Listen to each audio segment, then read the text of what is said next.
नमस्कार दोस्तों, mock test channel में आप सभी का स्वागत है। आज के इस वीडियो में हम कई सारे लाइफ इंश्योरेंस प्रोडक्ट्स के बारे में डिटेल में समझने वाले हैं। वहीं पे जब हम बात करते हैं प्रोडक्ट की, तो प्रोडक्ट जनरली दो टाइप के होते हैं। एक होता है टेंजिबल और दूसरा होता है इंटेंजिबल। टेंजिबल प्रोडक्ट्स ऐसे प्रोडक्ट्स होते हैं जिसको आप फिज़िकली छू सकते हैं, जैसे कि आपका टीवी, कार इत्यादि। वहीं पे इंटेंजिबल प्रोडक्ट्स ऐसे होते हैं जिसको आप फिज़िकली छू तो नहीं सकते, बट उसकी वैल्यू को आप परसीव कर सकते हो। जैसे कि अगर आपके पैसे बैंक में एफडी में रखे हुए हैं, तो आपके परसेप्शन में वो जो अमाउंट है वो बढ़ रहा है। क्या आप उसे फिज़िकली टच कर पा रहे हैं? जी नहीं। तो ऐसे प्रोडक्ट जिसको आप फिज़िकली टच नहीं कर सकते उसे इंटेंजिबल कहते हैं। वहीं पे ऐसे प्रोडक्ट जिसको आप फिज़िकली टच कर सकते हैं, फील कर सकते हैं, उन्हें टेंजिबल प्रोडक्ट्स कहते हैं। तो दोस्तों, आप लोग समझ चुके होंगे कि लाइफ इंश्योरेंस भी एक इंटेंजिबल प्रोडक्ट ही है, जिसकी रियल वैल्यू आप केवल अपने कस्टमर को रियलाइज़ करा सकते हैं, वो उसे फिज़िकली फील नहीं कर सकते। वहीं पे जो टेंजिबल प्रोडक्ट्स होते हैं, जैसे कि कार, इसे बेचना फिर भी आसान होता है, क्योंकि आप अपने कस्टमर को कार में बिठा सकते हैं, उन्हें टेस्ट ड्राइव दिला सकते हैं और उसके फ़ायदे भी उन्हें काफ़ी आसानी से रियलाइज़ हो जाते हैं कि अगर एक बार कार ख़रीद लिया तो कल से जो है ऑफिस कार में जा पाएंगे। वहीं पे लाइफ इंश्योरेंस एक इंटेंजिबल प्रोडक्ट होने के कारण कभी भी कस्टमर उसे फिज़िकली रियलाइज़ नहीं कर सकता। इसलिए आपकी रिस्पॉन्सिबिलिटी और बढ़ जाती है कि आप क्लाइंट को प्लान के फीचर्स बताएं, उसके बेनिफिट्स बताएं, उसके डेथ बेनिफिट के बारे में भी जागरूक करें, ताकि क्लाइंट जो है एक इन्फॉर्म्ड चॉइस के साथ आपके साथ प्लान लेने के लिए रेडी हो। दोस्तों, लाइफ इंश्योरेंस प्रोडक्ट्स में इन्वेस्ट करने का प्राइमरी गोल हमेशा प्रोटेक्शन ही होता है, कि कल अगर किसी कारणवश डेथ हो जाए तो फैमिली को एक फाइनेंशियल एड मिल सके। बट आजकल लाइफ इंश्योरेंस में ही इतने सारे प्रोडक्ट्स निकल चुके हैं जहाँ पे लोग अगर इन्वेस्ट करते हैं तो उनको टैक्स बेनिफिट भी मिल जाता है और अच्छे टैक्स फ्री रिटर्न्स भी मिल जाते हैं। आइए दोस्तों, हम लोग समझते हैं राइडर का क्या मतलब होता है। राइडर का मतलब होता है एडिशनल बेनिफिट। मान लेते हैं कि आपने कोई लाइफ इंश्योरेंस पॉलिसी ले रखी हो और आप चाहते हैं कि उसके साथ साथ कुछ और एडिशनल बेनिफिट्स मिल जाए, तो आप राइडर ले सकते हैं। राइडर जब भी आप लेते हैं तो आपको जो नॉर्मल प्रीमियम होता है उसके अलावा थोड़ा और एक्स्ट्रा राइडर प्रीमियम भी देना पड़ता है, जो कि उतना बड़ा अमाउंट नहीं होता। और यही कारण है कि लोग इस तरह के एडिशनल बेनिफिट्स को भी अपने प्लान के साथ जोड़ के चलते हैं। इसमें सबसे पहला होता है वेवर ऑफ प्रीमियम राइडर। अगर मान लेते हैं किसी को कोई क्रिटिकल इलनेस हो जाती है या फिर अगर डिसेबिलिटी हो जाती है, तो वो आगे के प्रीमियम नहीं भर पाता, क्योंकि हो सकता है उसकी सैलरी ही आनी बंद हो जाए। तो ऐसे केसेस में अगर आपने वेवर ऑफ प्रीमियम राइडर ले रखा होगा तो आपको जो है आगे के प्रीमियम्स देने की ज़रूरत नहीं है और प्लान फिर भी चलता रहेगा। उसी तरह से होता है term plus rider. Term plus rider उन लोगों के लिए है जिनको लगता है कि उनका जो लाइफ कवर है वो पर्याप्त नहीं है। मान लेते हैं किसी का प्लान जो है 50 लाख रुपए का कवर दे रहा था और उन्हें लगता है कि एडिशनल 25 लाख रुपए का कवर मिल जाता तो अच्छा होता। तो अगर इस तरह का राइडर को वो अपने प्लान के साथ ऐड कर लेते हैं तो उनको जो है टोटल 75 लाख रुपीज़ का कवर मिल जाता है। डेफिनेटली उसमें प्रीमियम में छोटा मोटा फ़र्क ज़रूर देखने को मिलेगा। वहीं दोस्तों, एक होता है accidental death and disability rider. अगर किसी व्यक्ति की एक्सीडेंट के दौरान डेथ होती है या फिर डिसेबिलिटी हो जाती है तो इस राइडर की मदद से एक भारी अमाउंट जो है मिल जाता है, जिससे कि वो अपने हॉस्पिटलाइजेशन के खर्चों को पूरा कर सकें। दोस्तों, आज के इस चैप्टर में केवल हम ट्रेडिशनल इंश्योरेंस प्रोडक्ट्स के बारे में समझेंगे। वहीं पे नेक्स्ट चैप्टर में हम नॉन ट्रेडिशनल इंश्योरेंस प्रोडक्ट्स के बारे में डिटेल में समझेंगे। दोस्तों, सबसे पहले डिस्कस करते हैं term insurance plan. Term insurance plan को आप सबसे सिंपल और सबसे सस्ता इंश्योरेंस प्लान मान सकते हैं। इसमें इकलौता बेनिफिट जो पॉलिसी होल्डर को होता है वो यही है कि अगर पॉलिसी टर्म के दौरान उस व्यक्ति की अगर डेथ हो जाती है तो उसकी फैमिली को एक फाइनेंशियल सपोर्ट मिल जाता है एक बड़े अमाउंट के साथ। टर्म इंश्योरेंस प्लान हमारे देश में सबसे पॉपुलर प्लान भी है। इसका कारण सिंपल है कि मात्र 10 से 15 हज़ार रुपये दे के व्यक्ति को 1 करोड़ रुपए तक का कवर मिल जाता है।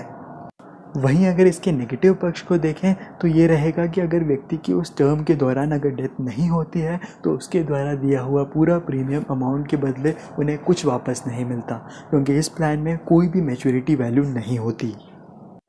वहीं दोस्तों, मार्केट में आजकल ऐसे भी कई सारे प्लान्स आ चुके हैं जहां पे अगर इनिशियली आपने 1 करोड़ रुपए का अगर प्लान लिया हो तो आगे जाके अगर आपको लगता है कि आपकी रिस्पॉन्सिबिलिटीज़ बढ़ गई हैं तो उसको बढ़ाकर आप 1 करोड़ 50 लाख का भी कर सकते हैं। उसके लिए आपको अलग से कोई प्लान लेने की आवश्यकता नहीं पड़ेगी और आप मेडिकल से भी बच पाएंगे। वहीं पे रिटर्न ऑफ प्रीमियम वाले टर्म प्लान्स भी मार्केट में अवेलेबल है, जिसमें कि अगर आगे जाके मैच्योरिटी तक डेथ नहीं होती है तो तब तक दिया हुआ पूरा का पूरा प्रीमियम अमाउंट रिटर्न कर दिया जाता है। बट आपको बता दें कि उस केस में भी कोई भी प्रॉफिट नहीं मिलता है, केवल प्रीमियम अमाउंट ही रिटर्न किया जाता है।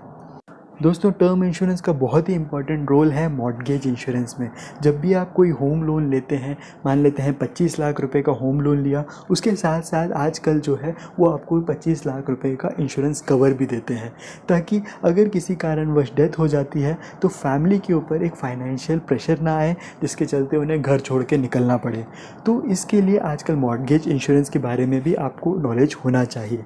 होता है इसमें सिंपल है कि जब आप जो है लोन लेते हैं तो 25 लाख रुपए का कवर चलता है, और जैसे जैसे आप लोन की किस्त भरते रहते हैं उसी के साथ साथ जो है इसका कवर कम होता चला जाता है। यानी कि अगर आपने जो है इतनी किस्त भर दी कि अब जो बची हुई किस्त है वो 10 लाख की रह गई है, तो आपका जो कवर है वो भी 10 लाख रुपए का ही बचता है।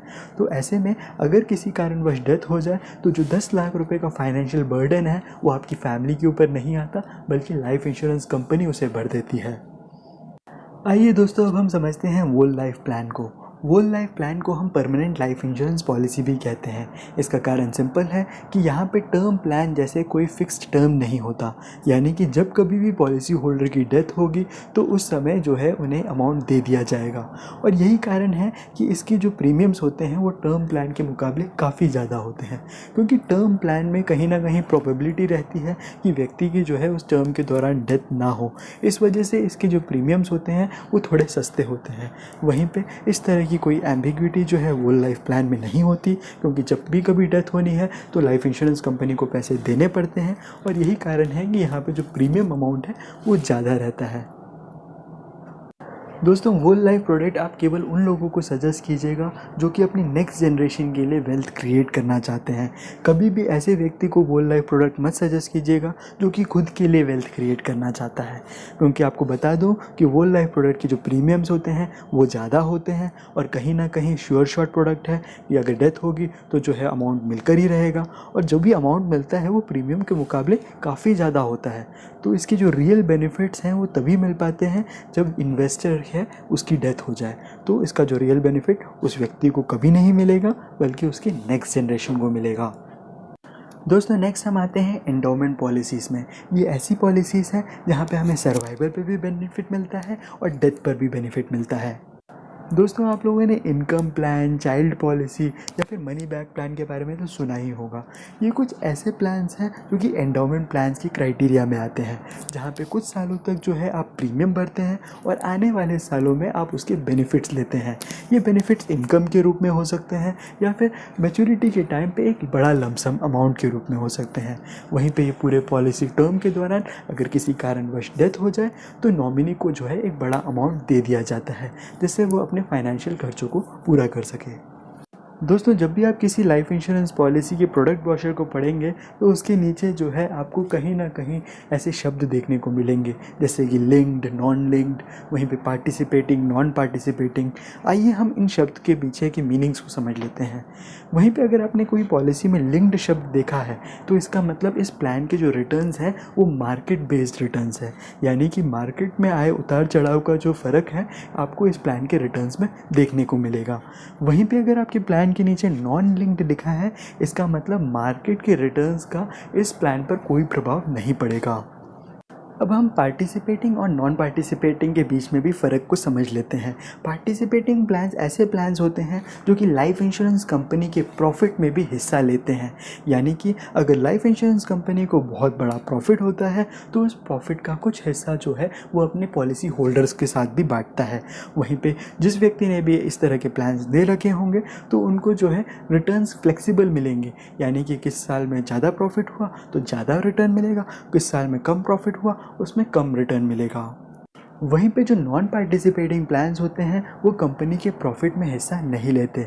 आप लोगों ने गारंटीड प्लान्स के बारे में तो सुना ही होगा, ये भी नॉन पार्टिसिपेटिंग प्लान्स ही होते हैं, क्योंकि यहाँ पे जो रिटर्न्स होते हैं वो पहले दिन ही गारंटीड कर दिए जाते हैं, यानी कि अगर कल कंपनी घाटे में भी चली जाती है तो भी इनके जो रिटर्न्स है उस पर कोई प्रभाव नहीं पड़ेगा। दोस्तों शुरुआती दिनों में जो भी ट्रेडिशनल लाइफ इंश्योरेंस प्रोडक्ट्स निकला करते थे उसमें रिटर्न्स तो अच्छे मिल जाते थे, बट लाइफ कवर कभी भी पर्याप्त नहीं था। और यही कारण है कि IRDA कुछ ऐसे नियम लेकर आई जहाँ पे उन्होंने मिनिमम वैल्यू सेट कर दी कि कम से कम इतना तो लाइफ कवर देना बनता है। अगर किसी भी व्यक्ति ने सिंगल प्रीमियम पॉलिसी ले रखी हो, ये ऐसी पॉलिसीज़ होती हैं जहाँ पे अगर आपने एक बार प्रीमियम भर दिया तो आपने जो है लाइफ टाइम के लिए वो प्लान को खरीद लिया होता है। इसमें जो है आपको साल भर साल प्रीमियम देने की झंझट नहीं होती। उस प्लान में भी कम से कम अगर 45 ईयर्स की एज के कम का व्यक्ति हो तो 125% ऑफ द सिंगल प्रीमियम मिलना चाहिए लाइफ कवर। यानी कि अगर उनका जो प्रीमियम है वो 1 लाख रुपये का है तो 1,25,000 रुपये का कवर इस प्लान में बैठता है। वहीं पे अगर व्यक्ति की एज 45 से ऊपर है तो ये जो लिमिट है थोड़ी कम कर दी गई है, 110% ऑफ द सिंगल प्रीमियम। यानी कि 1 लाख रुपये का प्रीमियम हो तो कम से कम 1,10,000 रुपये का कवर तो देना ही चाहिए। वहीं पे आमतौर में हम रेगुलर प्रीमियम प्लान्स देखते हैं, और रेगुलर प्रीमियम प्लान्स ऐसे प्लान्स होते हैं जहाँ पे हम लोग साल भर साल जो है प्रीमियम देते रहते हैं। इस केस में अगर व्यक्ति की एज 45 ईयर से कम हो तो कम से कम 10 गुना होना चाहिए एनुअल प्रीमियम का अमाउंट का लाइफ कवर। यानी कि अगर व्यक्ति ने 1 लाख रुपये का प्रीमियम भरा हो तो उनका जो लाइफ कवर बैठेगा 10 लाख रुपये का मिनिमम। वहीं पे अगर व्यक्ति की एज 45 ईयर से ज़्यादा हो तो ये घट के 7 टाइम्स हो जाती है। 7 टाइम्स का मतलब अगर एक व्यक्ति ने 1 लाख रुपये का प्रीमियम भरा हो हर साल तो इसका जो लाइफ कवर है कम से कम 7 लाख रुपये का बैठना चाहिए। मुझे उम्मीद है दोस्तों कि आपको इस वीडियो में ट्रेडिशनल प्रोडक्ट्स के बारे में बहुत कुछ जानने को मिला होगा। हमारे अगले वीडियो में हम non traditional life insurance products के बारे में जानेंगे।